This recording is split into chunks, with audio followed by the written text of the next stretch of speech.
네, 방금 함께 보신 화면 속의 관광지들, 풍경 자체로만 따지면 아름답기 그지없지만 그곳 주민들의 일상은 많이 무너지는 모습입니다. 윤석천 국제평론가와 얘기 나눕니다. 평론가님 어서 오십시오. 네, 안녕하십니까. 네, 유럽의 주요 관광지에서요. 관광 좀 오지 마라. 네. 관광객들이 집으로 돌아가라. 이런 목소리가 높아지고 있다고 들었습니다. 어느 지역에서 어떤 시위가 벌어지고 있는 건가요? 예, 그렇습니다. 여름에 유럽에 가시려고 하시는 분들 굉장히 많으실 텐데 그래도 약간 좀 불쾌한 어떤 느낌들을 좀 약간 받으실 수 있는 그런 네. 우려들이 지금 유럽에서는 좀 증폭이 되고 있는 것 같아요. 네. 주로 이제 스페인의 바르셀로나라든지 마요르카 유명 관광지죠. 이탈리아의 나폴리, 밀라노, 베네치아 등에서 이제 시위가 벌어지고 있는데 가장 눈에 띄는 거는 6월 15일 날 이제 그 바르셀로나에서 벌어진 시위예요. 이때 당시에 오버 투어리즘에 반대하는 시위자들이 한 1000여 명 정도가 모여가지고 네. 관광객은 집으로 빨리 돌아가라. 오버 투어리즘이라고 하면 과잉 관광 정도로 예, 이따 자세히 설명을 드리겠습니다. 예, 관광이 우리 것을 빼앗아 간다. 하하. 그러면서 물총도 쏘고 네. 약간의 사소한 어떤 폭력 이런 것들도 있었다라고 얘기를 합니다. 그게 사실은 이 비슷한 시기에 유럽에서 특히 이제 유명 관광지들이 밀접한 지역에서 이런 움직임들이 좀 가시화되고 있다 이렇게 얘기를 할 수 있을 것 같아요. 예. 네, 지금 그림을 보니까 실제로 관광객들에게 물총을 발사하고 그러네요. 네네, 그렇습니다. 이번에 유럽 가실 분들 비옷을 준비하시는 게 좋을 것 같습니다. 자, 오죽하면 이렇게까지 하나 싶기도 하면서요. 네네네. 또 한편으로는 솔직히 저분들 그 관광 덕택에 저렇게 먹고 살만해진 거 아닌가? 네네. 또 이런 생각이 들기도 합니다. 예. 이 대표적인 관광 도시들에서 이른바 과잉 관광, 즉 네네. 오버 투어리즘 얘기가 나온 건 사실 어제 오늘의 얘기는 아니잖아요. 예, 그렇습니다. 오버 투어리즘이라는 게 단순히 이제 관광객이 차고 넘쳐서 발생하는 문제만을 갖다가 얘기하는 건 아니고요. 네. 그로 인해서 이제 그 지역에 살고 있는 사람들의 어떤 삶이라든지 아니면 환경이라든지 이런 거에 이제 굉장히 부정적인 영향을 미치기 때문에 사실 이제 오버 투어리즘이 문제가 되고 있는 건데 오버 투어리즘이 이제 본격적으로 문제가 되기 시작한 건 2010년 중반대예요. 사실은 네. 이거는 제가 생각하기에는 중국의 어떤 성장이 굉장히 가시화되면서 이 글로벌 관광객들이 이제 엄청나게 늘은 영향들이 사실은 굉장히 기대했습니다. 네. 근데 이제 오버 투어리즘의 문제가 지금까지 계속 진행이 되어 왔다라고 한다면은 제가 생각하기에 역설적으로 지금쯤이면 약간 좀 이런 쪽의 어떤 제도화라든지 문제가 어느 정도 해결이 됐을 거라고 생각을 하는 거거든요. 근데 느닷없이 2020년에 코로나 팬데믹이 터진 겁니다. 그러면서 관광객이 급감을 해버렸잖아요. 그러니까 오버 투어리즘 문제가 완전히 싹 들어갔어요. 그러게. 근데 이게 이제 문제가 다시 폭발적으로 번지기 시작한 건 22년부터 시작을 하는 겁니다. 22년, 23년, 24년에 관광객들이 엄청나게 증가했잖아요. 특히 24년 같은 경우는 2019년 관광객의 한 99%, 거의 100%를 갖다가 다시 회복한 상황이거든요. 네. 그러니까 몇 년 동안 잠잠했던 오버 투어리즘 문제가 관광객들이 이렇게 폭증하면서 네. 압축적으로 이제 오버 투어리즘 문제가 다시 폭발하고 있다. 이렇게 얘기를 할 수가 있을 것 같아요. 이렇게 생각을 해볼 수 있겠네요. 네네. 그 관광지에 사는 사람들 입장에선 네네. 코로나 때문에 한 3년 동안을 일상을 빼앗겼는데 그렇죠. 이제 코로나가 끝나서 되찾은 일상을 관광객들이 그렇습니다. 또 빼앗아가고 있다. 예. 그렇군요. 네네네. 시위대가요. 네네. 당신들의 휴가는 나의 고통이다. 네네. 이렇게 외치고 있습니다. 네네, 그렇습니다. 이 지역 주민들이 어떤 피해를 입고 있길래 그러니까 우리가 상상하는 그냥 일상의 불편함 그 수준을 넘어서는 피해가 있는 건가요? 그럴 수밖에 없을 거라고 생각합니다. 바르셀로나 같은 경우도 거기 인구가 한 160만 명 정도 되는데 거기 한 해 들어오는 관광객이 2,600만 명 정도 생각해야 돼요. 그러니까 16배 거기 살고 있는 사람들 16배가 새로 들어오는 겁니다. 네네. 이거에 대한 어떤 불편은 말로 다 할 수가 없겠죠. 가장 큰 게 이제 소음공해잖아요. 사실 우리가 여행을 할 때는 어떤 일상의 어떤 긴장에서 놓여놔서 좀 자유로운 느낌, 분위기를 좀 느끼고 싶어서 가는 거지 않습니까? 당연히 그러니까 휴양지에 가게 되면 휴가지에 가게 되면 목소리도 좀 커지는 게 좀 다반사고요. 그다음에 음악도 좀 큰 소리로 듣겠죠. 그다음에 이제 각종 이 확성기 소리 이런 어떤 소음공해가 이제 일단 막심할 거라고 생각을 합니다. 그다음에 두 번째로는 아무래도 이제 쓰레기 문제가 이건 말로 표현할 수가 없겠죠. 자신들이 원래 쓰는 것보다도 10배, 20배 정도의 쓰레기가 늘어난다라고 한번 생각을 해보십시오. 그거 굉장히 큰 문제가 될 거고요. 사람들이 늘어나니까 이제 공공질서의 예가를 안 지키는 문제들 이제 극심할 거라고 생각을 하고요. 마지막으로 이제 교통의 어떤 불편들. 사실 관광지에 유입되는 차량이 많아지면은 기존에 살고 있는 사람들은 편하게 다닐 수 있었는데 일종의 이제 뭐 교통 막힘이라든지 뭐 이런 것들이 다반사로 일어날 거 아니겠습니까? 사실은 그것뿐만이 아니라 바르셀로나 같은 경우에서는 일단 그 지역 그 지자체에서 애플 앱이라든지 아니면 구글 맵 이걸 갖다가 다 중단을 시켜 버렸어요. 왜 그러냐면은 일반 그 관광 온 사람들이 사실은 대중교통 수단을 많이 쓰지 않습니까? 네. 근데 그 지역에 원래 살고 있던 사람들이 이 관광객들 때문에 대중교통을 이용을 못하는 문제들이 생긴다는 거예요. 네. 그러니까 이런 어떤 여러 가지 문제들 그런 것들이 이제 사실 오버 투어리즘에 반대하는 이유들이 되겠죠. 네. 들어보니까 참 여러 가지 심각한 문제가 있긴 네네네. 하네요. 그런데 여기서 더 나아가서 원주민들이 삶의 터전에서 쫓겨나는 현상까지 있다고 들었어요. 네네. 우리 그 에어비앤비의 광고 문구 유명한 거 있죠. 네. 여행은 살아보는 것입니다. 근데 이 공유 숙박 플랫폼이 네네. 오버 투어리즘에 큰 영향을 미쳤다는데 어떻게 된 얘기입니까? 예, 그렇습니다. 뭐 이 오버 투어리즘이 젠트리피케이션 그러니까 지역 주민들을 그 자리에서 떠나게 하는 현상을 일으키는 거는 굴러온 당연한 돌이 거라고 박힌 얘기하죠. 돌을 빼는 현상. 예, 왜 네. 그러냐면 이제 상가들이 번성을 할 테니까 상가 임대료 당연히 올라가겠죠. 물가도 네. 올라갈 거고요. 또 집값도 뛰고 그다음에 집 렌트비도 올라가니까 기존에 거기에 거주하던 사람들은 사실 그 관광업에 종사하는 사람들은 괜찮은 상인들은 좋겠지만 원래 거주하던 사람들 같은 경우에는 딴 데로 옮겨야 되는 문제들이 일단 발생을 하는 겁니다. 이걸 갖다가 이제 공유 숙박 일종의 에어비앤비 같은 경우들이 더 가속화시키는 영향을 하는 거예요. 왜 그러냐면 과거에는 이런 어떤 공유 숙박 같은 개념들이 없었을 때는 관광지하고 주거지가 떨어져 있었지 않습니까? 호텔들이 떨어져 있잖아요. 네. 그리고 호텔의 인원들은 제한이 되지 않습니까? 더 많은 관광객들이 유입될 수 있는 어떤 거에 한계가 있다라는 그렇죠. 얘기를 하는 거죠. 그다음에 떨어져 있으니까 밤에 뭐 호텔에서 자신들이 뭐 유흥을 즐긴다가 놀더라도 주거지에 미치는 어떤 부정적인 영향이 덜했다는 얘기입니다. 그렇죠. 그런데 이제 에어비앤비가 활성화되면서 이런 어떤 관광객들이 급속히 늘어날 수 있는 환경이 된 거죠. 네. 호텔뿐만이 아니라 이쪽으로도 방을 잡을 수가 있는 거니까요. 거기뿐만이 아니라 밤낮이 없게 되는 겁니다. 주거지로 관광객들이 밀려오니까. 그러니까 오버 투어리즘의 어떤 문제들이 사실은 이 공유 숙박 플랫폼들 때문에 더 가시화되고 있다, 더 확대되고 있다 이렇게 얘기할 수 있을 것 같습니다. 예전에는 관광객들이 많이 몰리는 시내만 북적북적했는데 이제는 우리 옆집이 시끄러운 그렇죠. 뭐 이런 상황이 돼버린 거죠. 네네네. 지금 휴가철이 또 시작이 되면서 더욱 민감해질 수밖에 없는 시기인데요. 대표적인 과잉 관광지로 꼽히는 이 베네치아. 네네. 사실 얼마나 아름다운 도시입니까? 네, 그렇습니다. 최근에 근데 이 논란에 불을 지핀 사건이 있다고 들었는데 베네치아에 도대체 무슨 일이 일어난 겁니까? 6월 26일에서 28일까지 세계의 결혼식이 거기서 열렸죠. 아마존 그 창립자 제프 베조스 네. 한 300조 원 정도 갖고 있다고요. 300억 원도 아니고 300조. 네. 그다음에 폭스 TV의 앵커 출신 약혼녀 로런 산체스 2박 3일 동안 여기서 결혼식 행사를 했는데 이 워낙 유명하다는 분들이니까 세계 유명 셀럽들이 여기 다 모였을 거 아니겠습니까? 네. 뭐 디카프리오, 그다음에 오프라 윈프리, 뭐 이방카 트럼프 등 유명하다는 사람들 다 모였는데 이분들이 몰고 온 그 자가용 비행기만 해도 90대. 그다음에 뭐 코아 요트 수상 택시라고 보통 얘기하죠. 거기가 물에 도시니까 그게 한 30대.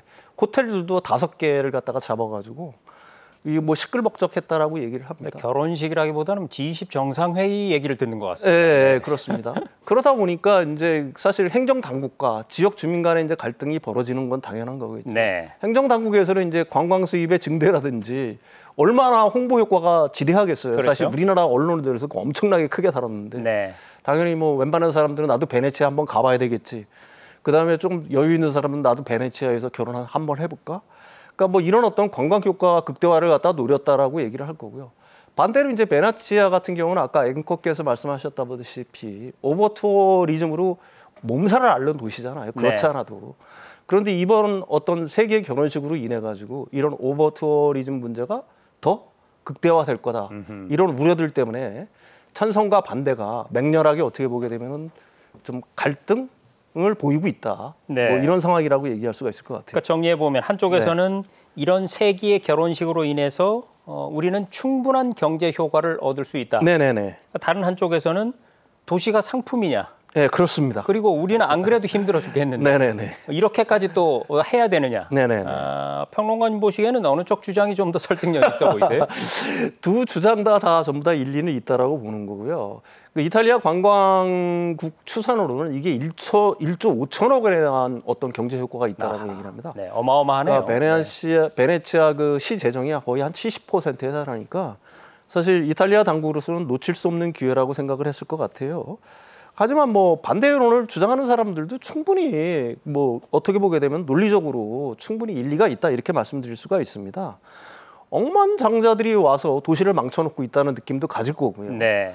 그다음에 이 도시 자체가 하나의 놀이공원처럼 추락하는 거에 대한 어떤 그런 것들도 있을 거고요. 사실 그 베네치아 자체가 사실은 문화유산 아니겠습니까? 네. 그 문화유산 자체가 이런 어떤 이벤트에 동원된다는 거에 대한 어떤 깊은 반감들 이런 것들도 분명히 있을 수가 있겠죠. 그렇지만은 중요한 거는 사실은 뭐 어느 쪽에 손을 들어준다기보다는 뭐 뒤에서 설명을 하겠지만은 오버 투어리즘이 문제라는 거는 분명한 사실이니까 네. 이 부분을 갖다가 어떻게 하면 제어하면서 긍정적인 방향으로 바꿔나가실 것인가 하는 거에 대한 어떤 이런 논의 자체는 진행이 돼야 되겠죠. 좀 공론화가 필요한 때가 된 것 같습니다. 네네. 베네치아 하면은 사실 뭐 물의 도시, 뭐 너무나 아름다운 곳인데 네네. 주민들 입장에선 물의 도시에 물을 흐리고 있다. 이렇게 또 생각할 수도 있는 것이죠. 네네네. 그런데 베네치아는 세계 최초로 입장료를 받는 도시로 네네. 알려져 있습니다. 네네. 관광객이 베네치아에 들어가려면 5유로 정도, 그러니까 네네네. 우리 돈으로 한 7,500원 정도를 내야 되는 네, 건데 그렇습니다. 근데 사실 이게 넘쳐나는 관광객을 제한하기에는 네. 솔직히 너무나 기꺼이 낼 수 있는 돈이거든요. 네네. 근데 주로 이렇게 돈을 받는 방식으로 제한을 하나요? 어떤가요? 그러니까 유럽의 여러 도시들뿐만이 아니라 다른 나라도 돈을 조금씩 이렇게 받는 방식을 택하고 있는 건 분명한 것 같아요. 네. 그러니까 베네치아 같은 경우에는 보통 이제 다른 도시들 같은 경우 숙박료에 거기다 숙박료에 비례해서 이렇게 관광세를 갖다가 부과하는 방식을 택하고 있거든. 근데 베네치아는 그런 방식도 택하고 있지만 당일치기 여행에도 부과한다는 점이 좀 다른 점이고요. 이건 좀 참고를 하셔도 좋을 것 같은데 네덜란드가 암스테르담 같은 경우가 제일 높아요. 네. 이게 원래 7%에서 12.5%로 숙박료에 12.5%로 올렸다라고 얘기를 합니다. 근데 의외로 부탄이 제일 먼저 받았어요, 이걸. 91년도에. 여기는 네. 이제 환경 보존의 목적 때문에 받은 거고요. 지금 뭐 인도네시아라든지 일본도 많이 받고 있죠. 우리나라도 이걸 갖다가 받으려고 시도했다가 현재는 그걸 일단 제주도에서 중단한 상태인 거고요. 네. 하와이 같은 데서도 사실 이 관광세 도입 논의가 굉장히 그 논쟁거리가 되고 있는 줄 알고 있습니다. 기존에도 관광세를 받고 있는데 이걸 갖다 올리려고 하는 시도들. 그다음에 일본도 뭐 중소도시들, 가령 뭐 도쿄는 물론 큰 도시지만 나고야라든지 뭐 이런 중소도시들에서 관광세를 받아야 되겠다는 이런 움직임이 좀 가시화되고 있다. 이렇게 얘기할 수가 있을 것 같아요. 네, 관광세 얘기가 좀 들어봤고요. 자, 상황이 이렇다 보니까 이제 여행을 오긴 오되 관광객과 또 그 지역 주민들의 요구를 모두 충족할 수 있는 그렇죠. 그런 지속 가능한 관광이라는 게 대안으로 지금 주목을 받고 있습니다. 네네네. 평론가님, 이 지속 가능한 관광 이게 뭘 말하는 건가요? 그러니까 지역 주민과 관광객과의 어떤 공존. 그러니까 서로 간에 큰 어떤 갈등이나 불협화음 없이 공존할 수 있는 방안들. 근데 그건 이제 주로 저는 한 4가지 정도로 보고 있습니다. 네. 가장 중요한 거는 관광객들로 인해서 얻는 수익을 어떻게 지역 공동체 아니면 지역 주민들한테 공정하게 배분할 것인가. 네네네. 아니면 지역 인프라든지 환경을 개선하는데 얼마나 쓰느냐. 이거에 의해서 지역 그 원래 살고 있는 사람들의 갈등은 어느 정도 해소될 거라고 보는 거고요. 가장 중요한 거는 이 서로 간의 이해겠죠. 지역 주민은 관광객을 이해하고 관광객은 또 지역 주민에 대한 어떤 배려. 그다음에 이게 또 한 가지 중요한 건 분리 정책도 굉장히 강조가 되고 있어요. 이게 공간적 분리 정책이라고 보통 얘기를 하죠. 특정 지역으로 몰리는 거를 갖다 좀 분산시킬 필요가 네네. 있다. 그다음에 시간적 분리 정책. 그러니까 성수기에만 몰리는데 이걸 좀 어떻게 하면 비성수기에도 이걸 갖다가 할 수 있을까? 분산시킬 것입니다. 그다음에 억제 정책. 어느 정도 적정 수준의 어떤 억제 정책도 반드시 필요하다. 네. 이런 것들이 좀 조합이 돼야지만 오버 투어리즘 문제가 그나마 해결의 단초를 갖다가 얻을 수 있지 않을까 이렇게 생각을 합니다. 네, 몇 가지 지금 해결의 단초들을 설명해 주셨고 우리나라 역시 예외가 아닙니다. 네, 그렇습니다. 사실 뭐 신문지상에도 많이 등장을 했었는데 수년 전부터 이 과잉 관광의 폐해를 겪어온 대표적인 곳이 있죠. 바로 네. 북촌 한옥마을인데 네. 무슨 일이 있었고 지금은 또 어떻게 됐습니까?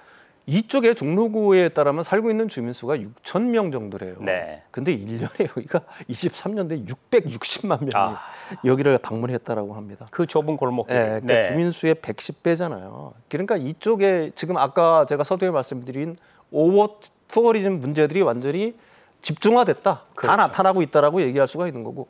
그러니까 지역 주민들 중에 지난 5년 동안에 이 지역을 떠난 사람들이 거의 28%에 달한다고 하니까 네. 여기서는 도저히 못 살겠다라고 떠난 사람들이 그만큼 많다라고 하는 거고요.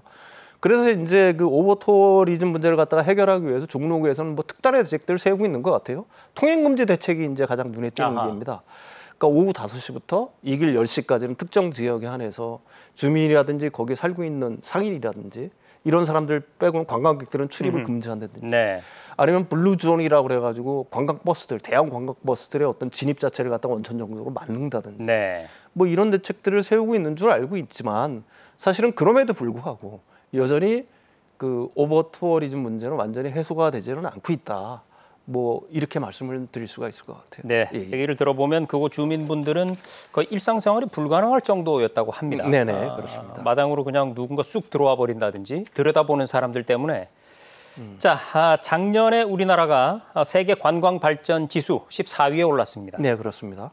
K컬처의 어떤 그 세계적인 인기, 올해는 더 많은 관광객들이 찾을 걸로 예상이 되는데요. 네네네. 자, 이런 흐름 속에서 한국 관광이 시급히 해결해야 할 과제랄까요? 나아갈 방향 어디에 있다고 보십니까? 이게 2007년 42위에서 14위까지 성장을 한 거니까 네. 굉장히 늘었죠. 그래서 제가 이제 주장하고 싶은 거는 사실 우리는 지금까지 그 한국 관광 산업이 양적 성장에만 굉장히 치중을 사실은 해왔잖아요. 네.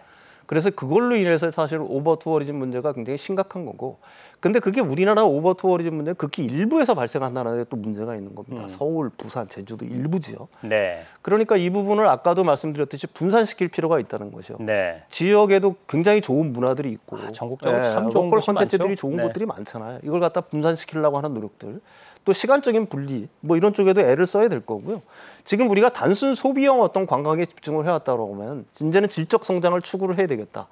체험형, 네. 체류형 뭐 이런 것들이 이제 지금 화두가 되고 있는 거 아니겠습니까? 컨텐츠가 합쳐지는. 예, 그다음에 부자 관광객들이 와가지고 우리나라에 한 3개월 동안 있으면 노마드처럼 여기서 일을 하면서 네. 사실 세계 각국은 그런 관광객들 유치에 사활을 걸고 있는 거거든요.